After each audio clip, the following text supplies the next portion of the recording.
Hello students, this is Chandana and I welcome you to Business Studies class. In this class, we are going to do different types of bank accounts.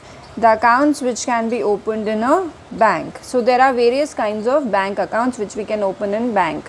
The first kind is current account. Now this current account is being opened by businessmen. Businessmen opens the current account because they have to make financial transactions, because they have to frequently do financial transactions. So for businessmen you have this current account.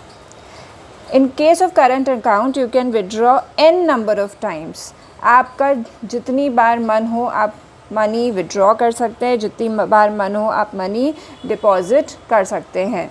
There is no restriction regarding deposit and withdrawal of money. Here the businessmen do not get any interest. Bank doesn't pays interest for current account. Current account holders को कोई interest नहीं मिलता है. In fact, the businessmen will have to pay the service charges for the current account. उन्होंने ये जो current account खुलवाया है उसके लिए service charges payment करना पड़ेगा to the bank. But bank will not be paying any interest to the businessmen. Here the businessman gets one more facility that is known as overdraft facility. जो current account holders होते हैं और you can say जो businessmen हैं उनको overdraft facility भी मिलती है. Now what is this overdraft facility? Overdraft facility is wherein a businessman can withdraw more money than what exists in his current account. मतलब अगर बिजनेसमैन को ज़रूरत है तो वो ज़्यादा फंड्स विड्रॉ कर सकते हैं उनके अकाउंट में से, जितना बैलेंस अवेलेबल नहीं है उससे ज़्यादा वो विड्रॉ कर सकते हैं. Like for example, suppose in current account a businessman had a balance of rupees 2 lakh. एक बिजनेसमैन है जिसका करंट अकाउंट है और उसके करंट अकाउंट में बैलेंस है 2 lakh rupees. Now this businessman had to make some payment. किसी ट्रेडर को पेमेंट करना है 3 लाख रुपीज़ का, पर उसके अकाउंट में कितना बैलेंस है? उसके अकाउंट में सिर्फ 2 लाख रुपीज़ बैलेंस है. तो ओवरड्राफ्ट फैसिलिटी में आपको क्या फैसिलिटी मिलती है? That you can withdraw more money than the balance that exist in your account. आप 1 लाख रुपए ज़्यादा विड्रॉ करके पेमेंट कर सकते हैं, right, because see the balance was just 2 lakh rupees और उसको पेमेंट करना था 3 लाख रुपए का, तो वो 1 लाख रुपए और विड्रॉ कर सकता है in order to make the payment. But this 1 lakh rupees the businessmen will have to return to the bank along with the interest. In simpler words, we can say that a businessman is actually taking a loan of 1 lakh rupees which a businessman will have to return it along with the interest. So an overdraft facility, आपके bank में जितना balance है आप उससे ज़्यादा withdraw कर सकते हो, but you have to return it back along with the interest. So I just repeat again that the current account is being opened by businessmen. The businessmen can deposit money, withdraw money as many times as they like. They will not be getting any interest, but yes, they will have to pay the service charges. And this current account actually encourages the financial transactions which are done by a businessman, right?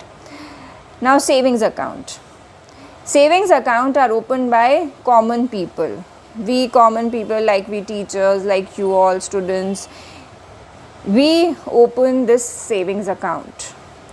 We can withdraw, deposit money whenever we need. हमें जब deposit करना है, जब हमें withdraw करना है, हम कर सकते हैं. Here bank pays us interest.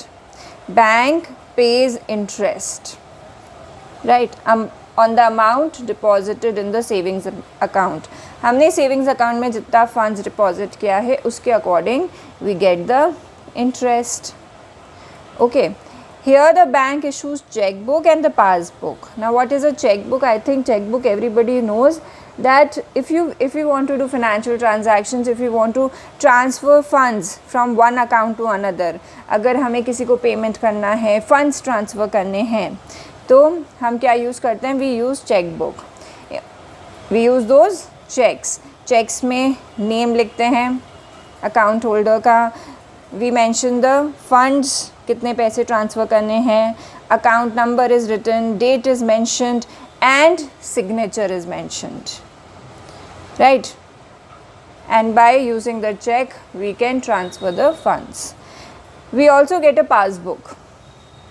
Passbook is like a booklet, or you can say a small booklet which has all the records about the transaction which we had done.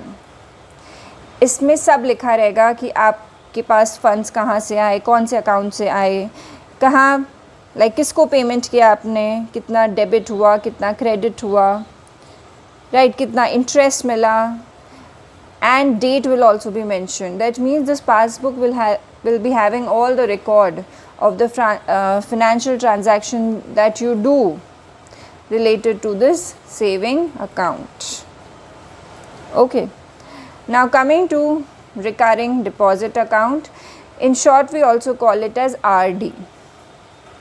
Recurring deposit account is in which we deposit a fixed sum of money every month for a fixed period, right. Suppose I have fixed that कि मैं 500 rupees हर month deposit करूँगी for fixed years, maybe suppose 2 years के लिए मैं हर month 500 rupees deposit करूँगी अपने recurring deposit account में, right. अब जैसे ये 2 years finish हो जाएगा, I will get all back my money. जितना मैंने डिपॉजिट किया है 2 साल तक, सारा पैसा वापस मिल जाएगा along with the interest. Bank will be paying me interest. The interest which is paid in case of recurring deposit is higher than savings account. इधर जो इंटरेस्ट बैंक पेमेंट करती है वो कम होता है as compare to recurring deposit. Here we have fixed amount. Suppose I have fixed 1000 rupees or maybe 1500 rupees. So every month I will be depositing 1500 rupees in my recurring deposit account for a fixed period. And when that fixed period will come to an end, I can get back all my money along with interest. So this is recurring deposit. Now coming to the fourth one, fixed deposit. Now fixed deposit account is wherein we deposit a lump sum or handsome sum of amount in fixed deposit, and it is also for a fixed period. यहाँ पे तो क्या था, मैं हर महीने deposit कर रही हूँ, बट यहाँ पे क्या एक साथ I am depositing the money and fix करा लिया है फॉर अ पर्टिकुलर ईयर और फॉर अ फिक्स पीरियड. जैसे suppose I have 2 lakh rupees, मैंने 2 लाख रुपीज़ की एफडी बनवा ली फॉर एग्जाम्पल 2 years के लिए, right. So when this 2 year will come to an end, मुझे ये 2 लाख रुपए मिल जाएंगे along with the interest. Okay, the interest which is paid in case of fixed deposit is the highest. सबसे ज़्यादा इस पे इंटरेस्ट मिलता है. Okay, now the only difference in case of recurring and fixed deposit is that here every month you are fixing an amount and you are depositing, and here you are depositing a lump sum amount. अभी से जो lump sum amount है एक बार ही आप deposit कर रहे हो. Interest यहाँ पे कम है, interest यहाँ पे ज़्यादा है. Okay, now we come to the last type of account, that is multiple option deposit account. Multiple option deposit account. इसमें क्या होता है कि जो आपका फिक्स्ड डिपॉजिट अकाउंट होता है, या तो ये सेविंग्स अकाउंट से लिंक्ड है और करंट अकाउंट से लिंक्ड है. That means here in this case your fixed deposit account is either linked with savings account और करंट अकाउंट, या तो आप इससे लिंक कर सकते हो या फिर इससे लिंक कर सकते हो. Now here suppose I have a savings account, suppose I have a savings account and मैंने सेविंग्स अकाउंट में एक लिमिट सेट कर ली है. मैंने क्या लिमिट सेट की है? मैंने ये लिमिट सेट करी है कि now I am cutting this. मैंने ये लिमिट सेट की है कि मैं 5 लाख रुपीज़ तक I will be depositing in savings account. And अगर इससे एक्सेस हो जाता है, so that excess amount will automatically be deposited in my fixed deposit account, and for that I'll be getting the interest as per the rates of fixed deposit. I'll give you an example. Suppose I have savings account as I told you and I have set up a limit. मैंने एक limit set कर ली है 5 lakh rupees की. तो 5 लाख रुपये जितना तो मैं सेविंग्स अकाउंट में डिपॉजिट करूँगी. नाउ सपोज़ मैंने डिपॉजिट किया एंड 7 लाख रुपीज़ तक डिपॉजिट हो गया. मैंने कितनी लिमिट सेट की थी? 5 लाख रुपीज़ की. तो ये जो एक्सेस है, कितना एक्सेस है? 2 lakh rupees is excess. Now this 2 lakh rupees, this will be automatically deposited in my FD account. ये इसकी ऑटोमेटिकली FD बन जाएगी. And I will start getting interest as per FD account. Okay, तो यहाँ पे आप क्या कर रहे हो?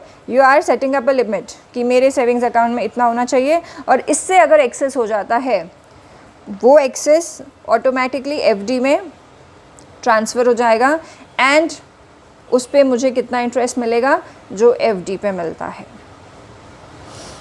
Okay. So this is multiple option deposit account wherein the fixed deposit account is linked with savings account or your current account. So these are the various accounts. First is current account, savings account, recurring deposit account, fixed deposit account and multiple option deposit account.